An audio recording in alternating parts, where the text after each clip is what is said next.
ये सवाल देखना। अब देखो डीआई का ये सवाल है एग्जाम में, जब भी ऐसा सवाल आए, दो ग्राफ आपको दिखे, इन सवालों को एग्जाम में पहले राउंड में स्किप कर देना, क्योंकि दो ग्राफ से अगर डेटा रिलेट करना हुआ तो भाई साहब मुश्किल होने वाली है। पहले इस बात को समझो, पहले पढ़ो जरा इस सवाल क्या दिया हुआ है। सवाल ये कह रहा है इस सवाल में कि आप के लिए डेटा क्या है, डायरेक्शन यहां दिया हुआ है, कह रहा है following pie chart represents the number of students जो अपीयर होते हैं और क्लियर करते हैं एक एग्जाम को। जो अपीयर होने वाले हैं वो 66, 67, 20 है, और जो क्लियर करने वाले हैं वो 25, 920 है। तो पहली चीज आपको यह समझनी है कि जो मुझे ये पहला डेटा दिया है, ये 666, ये वाला जो चार्ट है वो 666,720 की टोटल वैल्यू लेके बैठा है, और ये वैल्यू हमारी है 25,920 के बराबर की वैल्यू। ये दोनों का टोटल है। ये अपीयर होने वाले हैं, ये पास होने वाले लोग हैं। अब सवाल जो है वो ये है कि find the difference between the number of students who cleared the exam from math and the number of students who appeared from physics department. यानी दोनों चार्ट का यूज करना है, ठीक है। तो भैया ये लंबा सवाल है, लंबा सवाल है, दोनों चार्ट का यूज करना है। डेटा भी इतना सुंदर नहीं है, 85 डिग्री, 37 डिग्री, इट्स कॉम्प्लेक्स। फिर भी अब हम यहां तो सॉल्व करेंगे, बट एग्जाम में ये सवाल स्किप करना है आपको राउंड 1 में। अगर टाइम बचेगा तो ही राउंड 2 में करना है। तो 666,720,25920 का डेटा। अब देखो मैथ्स डिपार्टमेंट में जितने लोगों ने क्लियर किया है वो कौन से लोग हैं। 126 डिग्री है या नहीं है? तो 126 डिग्री का डेटा यहां मैं लिखूंगा, 360 डिग्री का डेटा से डिवाइड करके रेशियो निकालूंगा, फिर मैं कहूंगा टोटल जो वैल्यू है वो है 25,920, वो आप यहां पर लिख सकते हो। तो ये हो गया मैथ्स से जो इन्होंने क्लियर किया है, तो एम क्लियर लिख दिया मैंने, ये वैल्यू हो गई। दूसरी जो वैल्यू आपको दी है वो दी है फिजिक्स के अपीयर होने वाले लोग। तो फिजिक्स में जो अपीयर करते हैं जरा उनको समझते हैं बेटा। तो फिजिक्स में जो अपीयर कर रहे हैं, अपीयर का डेटा ये है विच इज 25%। तो 25% तो देखो आसानी से निकल जाएगा। 25% का मतलब होता है 1/4। तो अगर मैं 1/4 कैलकुलेट करूंगा इसका, तो वो मुश्किल नहीं है, वो आसान है। 1/4 इंटू 666,720 आप यहां पर लिख सकते हो, विच आई कैन कैलकुलेट इजिली। मैं 4 से काटूंगा तो मैं कहूंगा 4 × 9 4, 4 छक्का 24, 4 छक्का 24, 4 छक्का 24, 4 8 32, ये इतनी वैल्यू आ गई, 1,66,680। अब ये डेटा थोड़ा सा ध्यान लगा के कैलकुलेट करना है। 0 से 0 काटा हमने, फिर हमने कहा ये 6 का 36 है, ये 6 का 21 गुना हो गया आपका।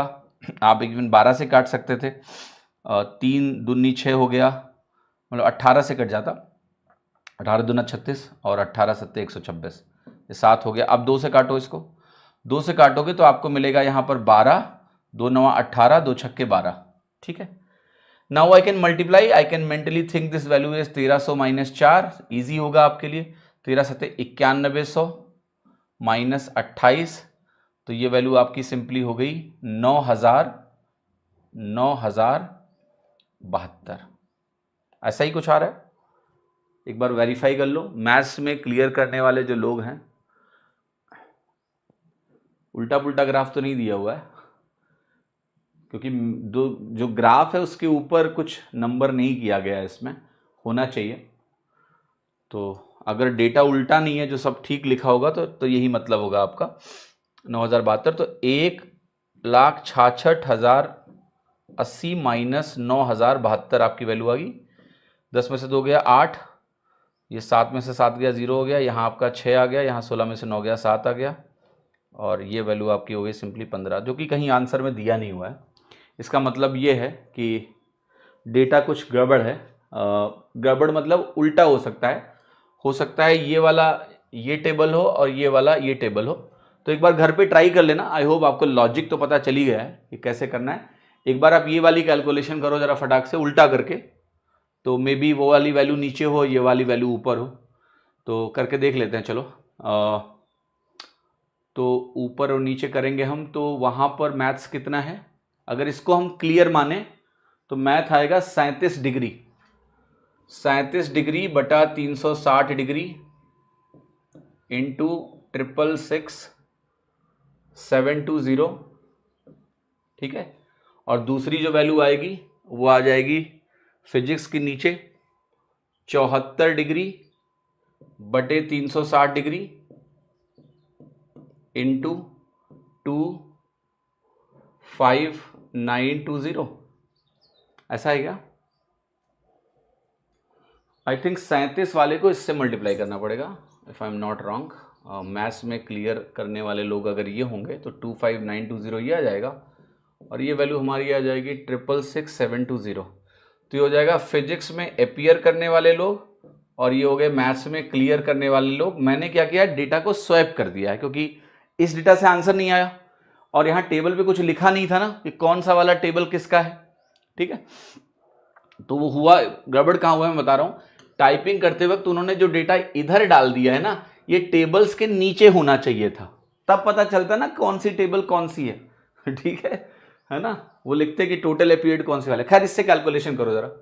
तो आप ये कहोगे ये 0 से 0 कट जाएगा, यहां भी ये 0 से 0 कट जाएगा। ठीक है, इतना बात तो समझ में आ रही है। इसके आगे क्या करें, तो इसके आगे आप ये 36 दिख रहा है आपको, आप कहोगे इसको काट सकते हैं 9 18 से कट जाएगा, ये 18 दूना 36, 18 का नाम 18 7 25, 18 चौके 72, 7 बचेगा, 18 चौके 72। ये वैल्यू आपकी ऐसी होगी, इससे काटोगे आपकी वैल्यू आ जाएगी 72। तो 37 डिग्री इंटू 72 एक वैल्यू मिल गई मुझे, मतलब डिग्री भी कट जाएगा एक्चुअली। तो 37 इंटू 72 मुझे एक वैल्यू मिल रही है और ये जो वैल्यू है इसको भी थोड़ा मुझे कैंसिल आउट करना पड़ेगा। अभी ये कटता हुआ आपको दिख रहा है कि नहीं, ये देखो पहले। नहीं ये 720 था ना, सॉरी 720 था, तो एक 0 अगर कट भी गया तो ठीक है। तो ये वैल्यू देखो 7 2 9, 18 9 27, तो 9 से भी कट रहा है, इवन नंबर है, 18 से ही कट जाएगा। तो 18 दूना 36, 18 3 54, 12, 18 7 126, 18 चौके 72, इतना बन रहा है। जिसको आप फर्दर काटो तो 19 18 18 36 2 5 10 19 1852। तो ये वैल्यू हो गई आपकी, ये वाली वैल्यू हो गई 74 डिग्री, यानी 74 इंटू 1852। कुछ ऐसा डेटा बन रहा है भाई। अब मुझे इन दोनों को माइनस करना है, कर लेते हैं। मैं इसको भी 74 बना सकता हूं, अगर मैं इसको 36 लिख दूं तो इसको आधा कर लो, इसको डबल कर लो, 74 कॉमन हो जाएगा। तो 1836 माइनस 1852 माइनस 36 बन जाएगा। ठीक है, तो ये वैल्यू हो जाएगा 74 इंटू 1800 और 36 और 16 52 होता है, 1816 हो गया। अब ये मुझे सॉल्व करना है, कैसे करोगे आप इसको, चाहो तो 75 माइनस 1 सोच लो और यहाँ हो गया 1816, है ना। तो 75 की वैल्यू क्या होती है 300 बटा 4, तो 300 बटे 4 इंटू 1816 बनेगा, माइनस 1816 बनेगा। 4 से काटूंगा मैं, 4 चौके 16, 2 18, 4 पंचे 20, 4 चौके 16। अब इसको गुणा करूंगा मैं तो ये वैल्यू आएगी 3 चौके 12, 3 पंचे 15 1 16, 3 चौके 12 1 13 और यहाँ पर डबल 0 आ गया, इसमें मैं घटाऊंगा 1816। ठीक है, तो सही जा रहा है सब कुछ। अब आपका आंसर क्या आ रहा है, इसमें घटाओगे तो लास्ट में 84 आएगा, ये वाला आंसर आपका आ जाएगा सीधे ए। अब ये करके मैंने दिखाया क्यों, सबसे पहले तो ध्यान से रखना कि एक तो डेटा समझना था मुझे कौन सा वाला होना चाहिए था, यहाँ मेंशन नहीं था। तो ये ध्यान रखना, ये वाला डेटा जो है ये पास होने वाला है 25920 और ये वैल्यू हमारी है 666। वो टाइप करते हुए भाई साहब ने इतना ध्यान नहीं दिया होगा, उनको लगा होगा कोई भी ऊपर नीचे कर दो चलेगा। तो ये कैलकुलेशन नहीं करनी थी, कैलकुलेशन जो करनी थी वो ये करनी थी, तो आपका उत्तर आ जाएगा ए ऑप्शन। अब आप देखो ये सवाल एग्जाम में करोगे क्या, कतई नहीं उठाना है भाई राउंड 1 में। ये सवाल देख रहे हो एग्जाम के प्रेशर में 2 मिनट का सवाल है, तो ऐसे सवालों को छोड़ने में ही भलाई है। अगर ये सवाल आता है तो इसको स्किप करोगे तो बने रहोगे, अगर इसको उठा के कर दिया तो 2-4 सवाल और छूट जाएंगे तुम्हारे, है ना। तो ये ध्यान रखना है कि ऐसे सवालों से बचना। और बहुत क्लियर है भाई, 2 पाई चार्ट है और डेटा पढ़ के तो लग ही गया ना कि दोनों पाई चार्ट को यूज करना है मुझे, एक से काम नहीं चलेगा। अगर दोनों पाई चार्ट से मुझे डेटा पढ़ना है तब तो भाई मुश्किल सवाल हो गया, लंबा सवाल हो गया। स्किप करो इस सवाल को राउंड 1 में, ठीक है।